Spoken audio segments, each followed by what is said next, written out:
morning children. Hope you all are doing well. Today we are going to complete our last topics of lesson 1, the Gupta Empire, and this is the last chapter of our annual syllabus also. Okay, so today we are going to study about the trade of Gupta period, literature, art and architecture, then reasons for the decline of Gupta Empire. Okay, so let's start with the trade. So children, during this period, both internal and external trade flourished. The chief port in the east was Tamralipati, which handled trade with Southeast Asian countries like today it is Myanmar and Java, Cambodia, Bhuj, Sopara and Kalyan ports located on the west coast handled trade with West Asian countries like Afghanistan, Arabia and Iran. So as you can see, Gupta period was having trades with Arab countries also, with Myanmar also, okay, means Asian countries. This also led to widespread cultural exchange. Because of this, cultural exchange was also there. For instance, the influence of the Sanskrit language, architecture and religion on some Southeast Asian countries can be seen even today. Clear? Now, overland trade linked India to Central Asia and China, but this was disrupted due to huge invasion of India. The main items of export were spices, precious stones, textiles, sandalwoods, indigo, herbs, jewelry, while the main item of import was gold. So these were the items which were exported and gold was imported. Now Gupta rulers constructed a network of roads which connected important cities like Ujjain, Patliputra, Prayag and Varanasi. Now internal trades, like an external trade, internal trades also flourished as roads were safe and rest houses were constructed for whom? For the travelers. Okay, rivers were also used for transportation. Various industries like weaving, carpentry, metallurgy and pottery flourished. However, with the decline of the Gupta rule, trade also began to decline. So this was really a landmark in the Indian culture, this trade of the Gupta period. Because of this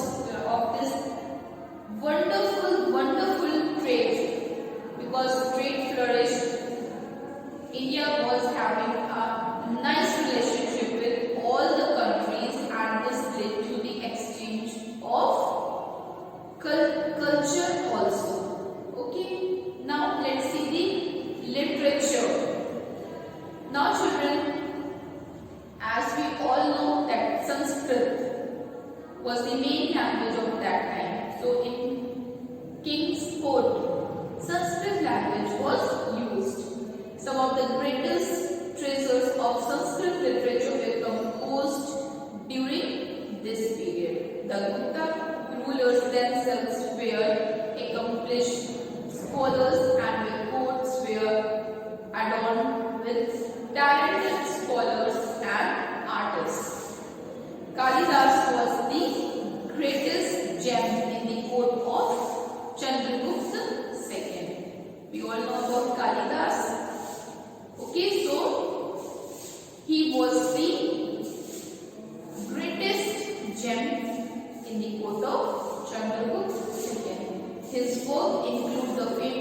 play Abhijanna Shakuntalam and the epic poem Meghdootam. Okay, Meghdootam and Abhijanna Shakuntalam was the famous play. Now, Harisna was the court poet of Chandragupta and spoke the achievements of Samudragupta. Now, next was the Pandit Vishnu Sharma wrote Panchatantra, a collection of fables. We all know about Panchatantra. This was the collection of fables and it was written by Pandit Vishnu Sharma. Again, one of the gems of the Gupta kings. Now, two epics, Maharamayana and Mahabharata, were given their final form under Guptas. Okay. Now the Bhagavad Gita was also compiled and the Puranas. Two were written in final shape during this age. So for literature also, for religious point of view and non-religious point of view, for both altogether, this period again marked a greatest point in the field of literature. Now, drama, poetry and prose reached their zenith under the Guptas. The greatest work on Sanskrit grammar, Panini's and Ashtangi were written during this period. Okay, clear to all of you? So, Ramayana and Mahabharata were given their final touch in Gupta period. Bhagavad Gita was also compiled and the Puranas were also given the final shape.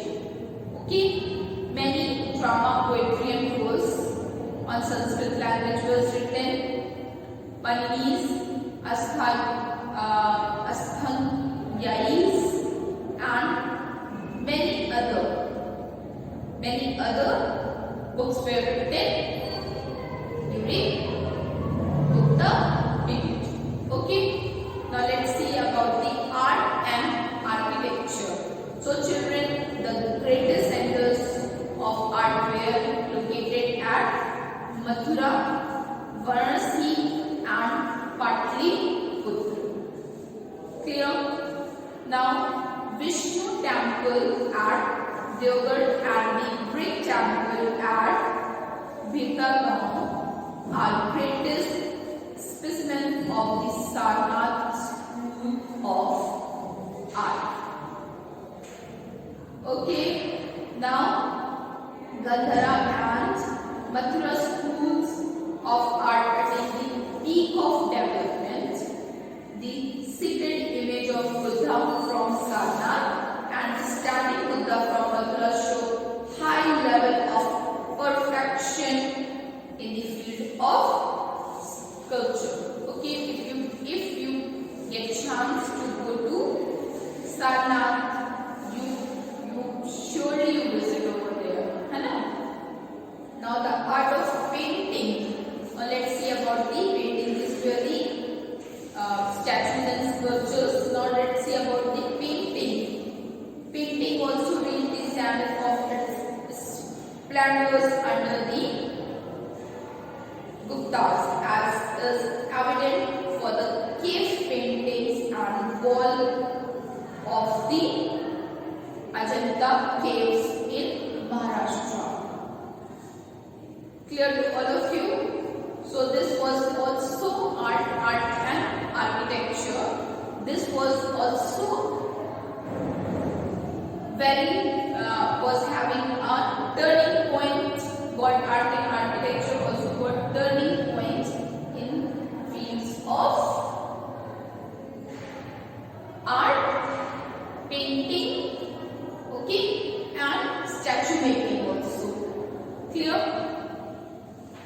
Next, let's study about the science and education.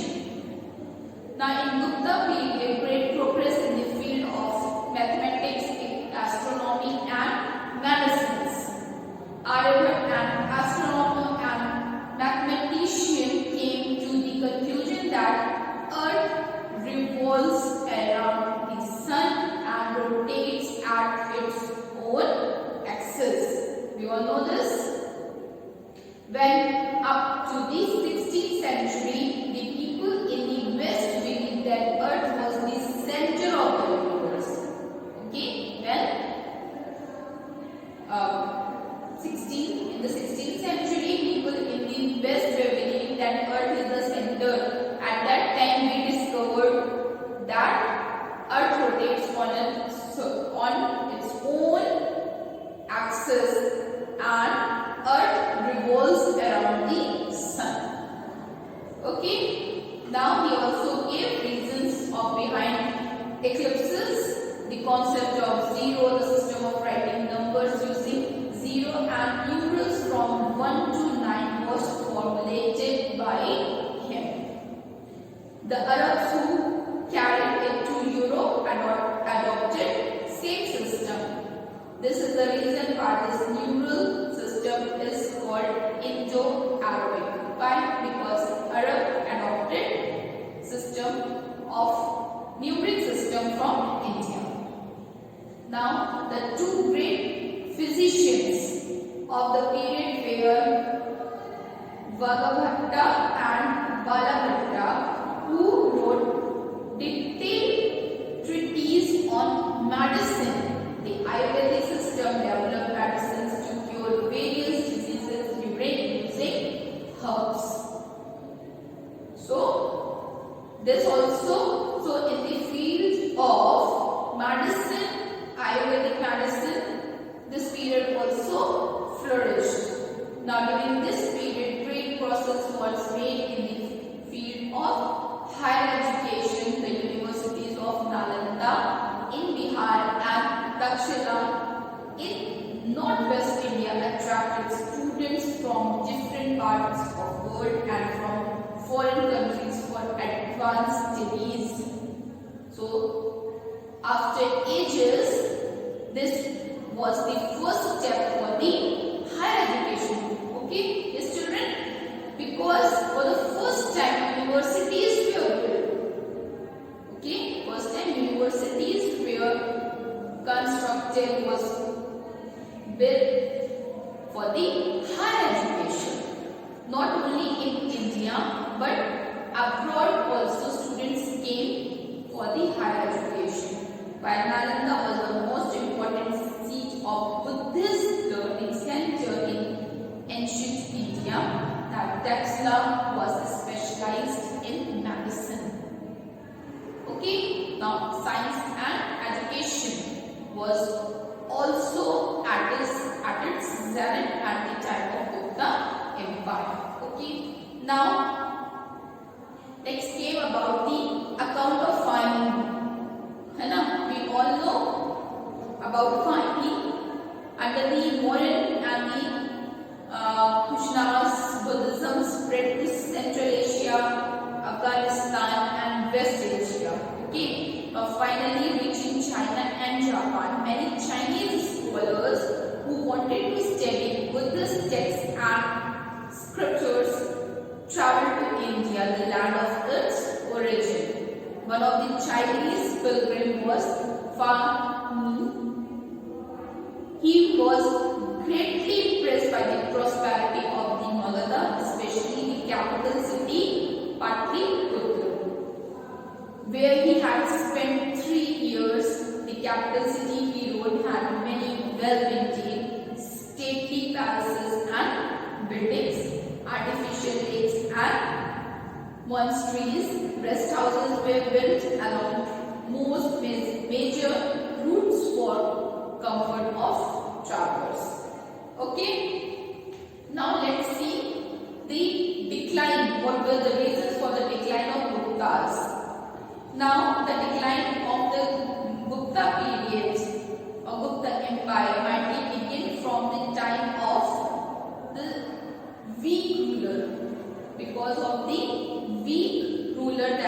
was Sakandragupta, and it finally collapsed towards the later half of the 16th century CE. After that, the rulers were not so strong. The main causes: the Hun invasions. Many times Huns tried to Huns attacked, and this broke down the military. And afterwards they invaded the regions. So this was also the biggest reason for the decline of Guptas. Now, big successors